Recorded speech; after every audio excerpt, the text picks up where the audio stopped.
Hello. Welcome to YouTube channel जियादा फड्डा। I am your law educator Vishal sir. आज हमारे साथ रौदीप कौर हैं जो हमारी पेड स्टूडेंट है। इन्होंने अभी रिसेंटली नेट क्रैक किया है। तो सब उनके पास ही चलते हैं और बताइए रौदीप कौर, कैसा लग रहा है आपको यूजीसी नेट क्रैक करके? Good evening sir. बहुत अच्छा लग रहा है। अच्छा लग रहा है। तो सबसे पहले अपना इंट्रोडक्शन बताइए, कुछ अपने बारे में बताइए, जर्नी अपनी। So good evening everyone. My name is Rakdeep Kaur. I belong to Ludhiana, Punjab. I have recently completed my post graduation from City University, Ludhiana in corporate laws. And during my post graduation, I got to know about UGC NET examination and thereby started my preparation for it. Okay. How you have prepare for UGC net, क्या strategy आपने follow करी?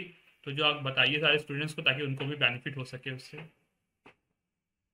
तो sir my strategy for first of all paper one was कि मैंने YouTube का ही content follow किया था। उसके लिए मैंने JRF अड्डा अदिति मैम का कंटेंट जितना भी था मैंने उस चीज़ को फॉलो किया। जो मैराथन्स वहाँ पे प्रोवाइड की गई थी यूनिट वाइज, जितना भी कंटेंट होता था आई फॉलो दैट। और मैंने एक इग्निशन बैच लिया था पेपर वन के लिए। तो इग्निशन बैच का ये बेनिफिट था कि वहाँ पे ना सारे प्रीवियस ईयर क्वेश्चंस थे एक ही प्लेटफॉर्म पे विद एक्सप्लेनेशन।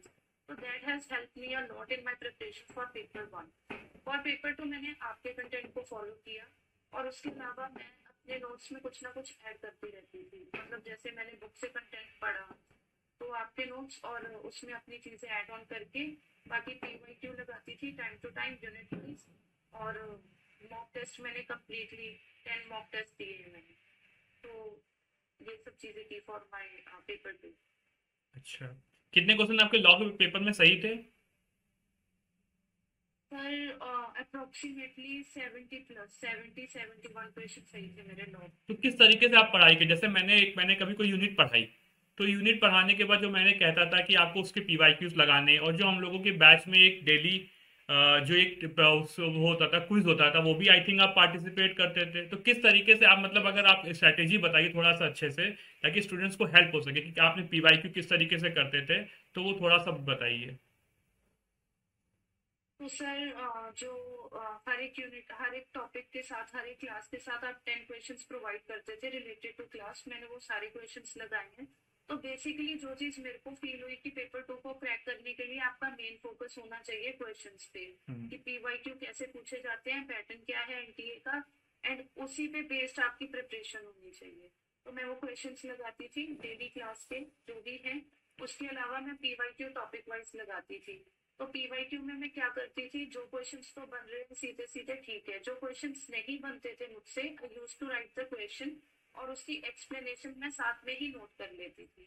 और उसके अलावा PYQ में अगर चार ऑप्शन हैं तो मैं चारों ऑप्शन से रिलेटेड मतलब एक्सप्लेनेशन देखती थी कि अगर एक ऑप्शन सही है वो तो ठीक है, बट जो बाकी के ऑप्शन हैं वो किससे रिलेटेड है। और उससे मिलते जुलते टॉपिक्स जो उससे रिलेटेड टॉपिक्स हैं उनको भी साथ के साथ कवर करती थी।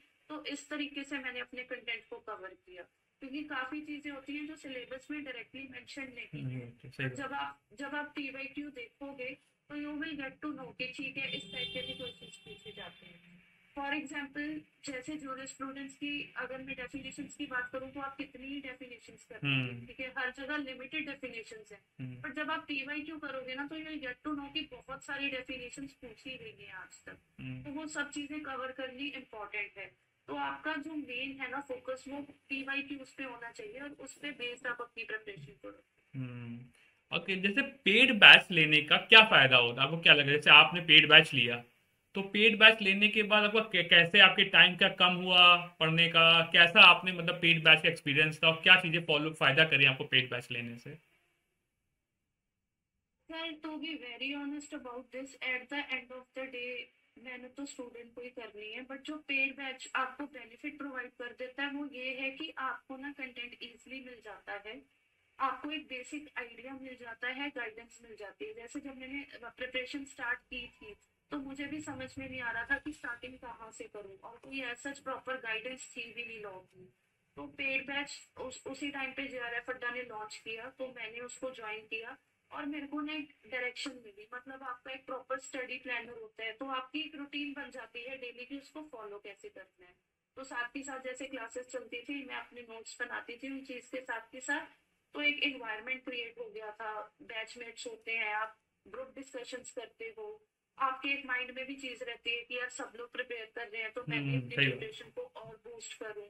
और साथ के साथ अगर आपको कोई डाउट्स होते हैं तो आप अपने टीचर के साथ उसको टाइम टू टाइम डिस्कस कर सकते हो। आपसे फीडबैक मांगा मांगा जाता है कि आपकी प्रिपरेशन कैसी चल रही है, तो एक ना वो एनवायरनमेंट क्रिएटेड रहता है, आप एक एनवायरनमेंट में रहते हो कि प्रिपरेशन होती है साथ के साथ। और मैंने तो आपका देखा भी था, आपका पॉजिटिव एटीट्यूड था, आप हमेशा क्लास में रेगुलर, आई थिंक आप लगभग लाइव क्लासेस मेरे साथ 70 से 80% लाइव क्लासेस आपने मेरे साथ करी है। तो वो भी आपको, यस। और आपने मेरी सारी लगभग, मेरे लग रहा कोई क्लास आप शायद शायद आप सभी मेरी क्लासेस भी ली होंगी आई गेस। आई थिंक तो यस सर। आपको वो भी और फायदा मैं, रहा। हाँ, क्या बोल रहे हो? जी सर, है ना? हाँ मैं यही बोल रही थी कि मैंने लाइव क्लासेस भी ज्वाइन की और मॉक टेस्ट भी लगाए थे और उसकी भी फीडबैक मैंने मतलब वही आपको बात है ना, दी थी कि टीचर ने एक हाँ अगर सर। कोई बात कही हो तो आपने उसको 100% फॉलो किया। ये भी ये रीजन रहता है कि जब जो चीजें बताई जा रही हैं, अगर उसको 100% फॉलो करते हो तो प्रोबेबिलिटी एग्जाम क्रैक होने की बहुत बढ़ जाती है। तो उसके लिए तो बहुत बढ़िया। और क्या फर्दर स्ट्रैटेजी आपकी होने वाली है आगे? अगला एग्जाम देना है आपको जेआरएफ के लिए? यस सर, मेरा जेआरएफ इस बार 4 क्वेश्चन से रहा और वो मेरी कमी थोड़ी मेरे को पेपर 1 में फील हुई। लॉ में क्योंकि क्या मैंने था? लॉ पेपर में कुछ क्वेश्चंस ऐसे थे जो सिली मिस्टेक करी, जो मैंने मना किया तब भी करी होंगी सिली मिस्टेक्स। कौन सी करी थी? सिली मिस्टेक करी थी? जी सर, वो होता है ना थोड़ा बहुत हम्म। डायरेक्ट का कंफ्यूजन हो जाती है। फॉर एग्जांपल जैसे वो सोगा का क्वेश्चन आया था, उसमें मेरे से मिस्टेक हो गई सेक्शन 14 और 16 की। तो ऐसे ही 1-2 क्वेश्चंस में थोड़ी मिस्टेक हो गई। बाकी पेपर 1 में मेरा डीआई भी थोड़ा वीक था, अगर मैंने डीआई की अच्छे से प्रैक्टिस की होती तो इस बार में जेआरएफ हो जाता, बट मेरा पेपर 1 थोड़ा तो लॉ में जो अच्छा शॉर्ट रहा एज नोट्स कम्पेयर टू बनाने, पेपर। जो लॉ में शॉर्ट नोट्स बनाने के लिए मैंने बोला था, और जो 7 डेज में रिवीजन वाली स्ट्रैटेजी करी थी, वो सब फॉलो करी थी? आप शॉर्ट नोट्स बनाए थे लॉ के? Yes sir. शॉर्ट नोट्स बनाए? मतलब मैंने बिल्कुल प्रिसाइज नोट्स रखे थे, एज यू सेड हाँ। कि नोट्स ऐसे बनाना कि आप उसको साथ के साथ रिवाइज करते रहो। तो मैंने चीजों को जितना सिंपल हो सके उतना सिंपल रखा था। नहीं नहीं, सही है सही है। और फर्दर आगे क्या करना है? ज्यादा क्रैक होने के बाद पीएचडी करनी है? हाँ यस सर, फिर मैं रिसर्च प्रपोजल के तरफ फोकस करूंगी और यूनिवर्सिटीज वगैरह देखूंगी। अच्छा, ठीक है। एक से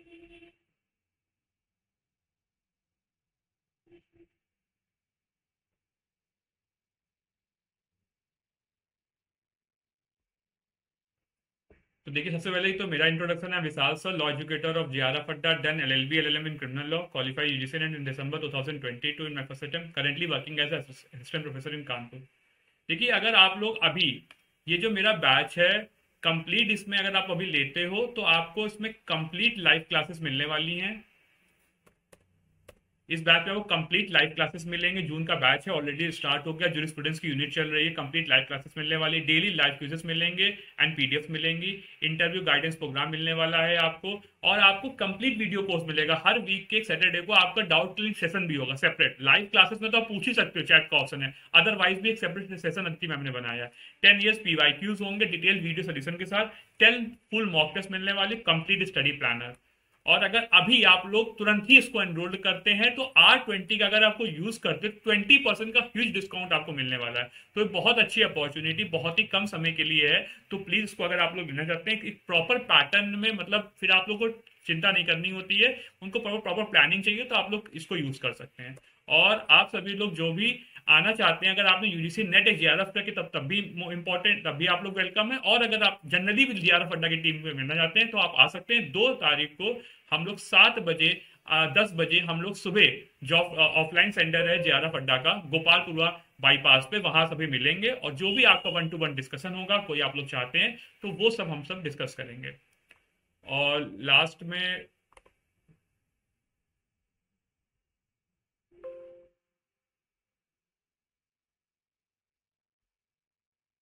और रोदीप आप आ रहे हो जो जयपुर ऑफलाइन सेंटर 2 मार्च को? Yes sir.